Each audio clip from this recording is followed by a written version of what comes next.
안녕하세요. 오늘 저희는 왜 지금 그 어느 때보다 마음의 치유가 중요해지는지 여러분이 보내주신 그 치유사역자 강의안을 보면서 좀 깊이 이야기 나눠보려 합니다.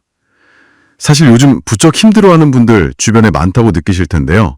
네, 그래서 오늘 이 시간은 혹시 깊은 상처로 고통받는 당신, 또 그들을 돕고 싶은 당신, 모두에게 이 치유의 여정이 왜 중요하고 또 어떤 의미인지 그 핵심을 함께 발견하는 그런 시간이 되었으면 합니다. 자, 그럼 바로 시작해 볼까요? 이 자료에서 제가 딱 봤을 때 가장 먼저 눈에 띈 건요. 그 치유되지 않은 상처 있잖아요. 이게 그냥 과거의 아픔이 아니라 현재의 영적인 문제로 이어지는 어떤 통로 그런 게 될 수 있다는 지적이더라고요. 이게 정확히 어떤 원리일까요? 네, 여기서 이제 각인이라는 개념이 등장하는데 이게 아주 흥미롭습니다. 자료에 따르면 아주 강렬했던 상처 경험은 마치 도장처럼 우리 무의식 깊은 곳에 딱 새겨진다는 거죠.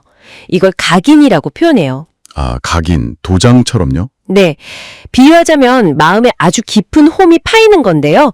이 자료는 그 홈, 즉 각인된 부분이 사탄 같은 부정적인 영적 영향력이 슬쩍 들어올 수 있는 그런 통로가 된다고 설명하고 있어요.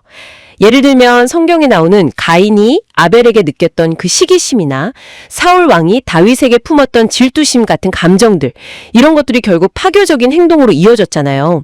그런 것처럼 치유되지 않은 각인이 계속 삶에 부정적인 영향을 미친다. 그 근거가 된다는 분석인 거죠. 아, 그러니까 단순히 기분 탓이나 그냥 지나간 트라우마 이렇게 볼 게 아니군요.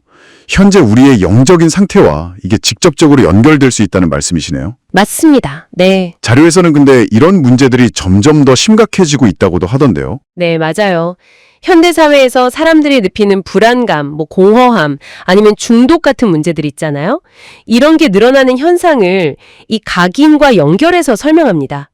상처 때문에 생긴 그 부정적인 각인이 하나님과의 관계를 멀어지게 하고, 이런 영적 문제가 결국에는 정신적인 고통이나 육체적인 질병 아니면 관계 파탄 같은 그렇게 눈에 보이는 문제로 드러난다는 단계적인 분석을 제시하죠. 아, 단계적으로요? 네. 그래서 근본적인 해결책은 결국 이 뿌리, 그러니까 각인된 상처를 복음, 그러니까 하나님의 그 구원과 능력의 메시지로 다루는 것, 거기에 있다고 강조합니다. 영적 치유죠. 특히 정신적인 영역의 치유가 아주 시급하다고 보고 있고요. 정말 중요한 지점이네요. 와, 그런데 이 자료에서 한 걸음 더 나아가서요. 치유의 결과가 그냥 개인의 문제 해결, 여기서 딱 멈추는 게 아니라 그 사람이 다른 사람들을 위한 증인이 된다. 이렇게 연결되는 부분이 특히 인상 깊었어요. 네, 맞습니다. 그 부분이 이 자료의 어떻게 보면 핵심 메시지 중 하나예요. 치유사역의 목표가 단순히 고통을 없애는 걸 넘어서 치유받은 사람 자체가 살아있는 증거, 즉 증인이 되게 하는 데 있다는 거죠. 증인이요? 네. 예를 들어서 요셉 같은 경우를 보면 형제들한테 배신당한 그 깊은 각인이 있었잖아요.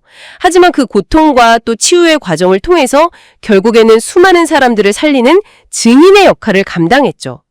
자료는 모세나 다윗, 심지어 평생 육체의 가시라는 그런 고통을 안고 살았던 바울 같은 인물들의 삶을 통해서요. 상처와 그 치유 과정이 어떻게 다른 사람들에게 희망과 믿음을 주는 강력한 메시지가 되는지를 보여주는 겁니다. 아, 개인의 회복이 공동체랑 세상을 향한 영향력으로 이렇게 확장되는 거군요. 그렇죠. 바로 그거죠. 그렇다면 이 내용들이 지금 이걸 듣고 계신 당신에게는 어떤 의미로 다가오실까요?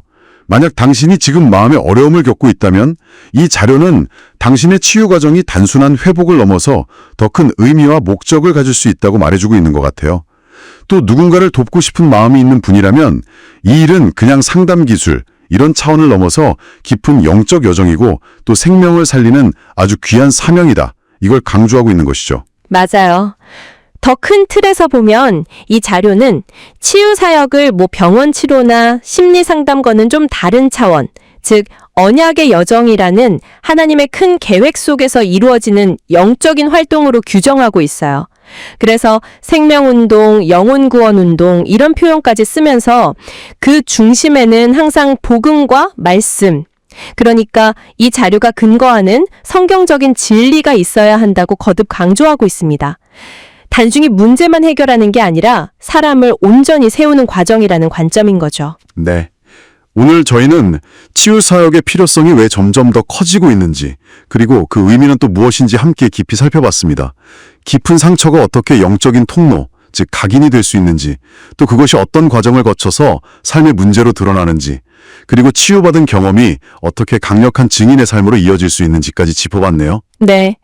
이 모든 이야기를 마무리하면서 한 가지 질문을 스스로에게 던져보는 건 어떨까 싶어요. 이 자료의 관점처럼 말이죠. 혹시 내 안에 혹은 내가 아끼는 사람 안에 아직 내가 인식하지는 못했지만 삶에 계속 영향을 미치고 있는 깊이 각인된 무언가는 없을까요?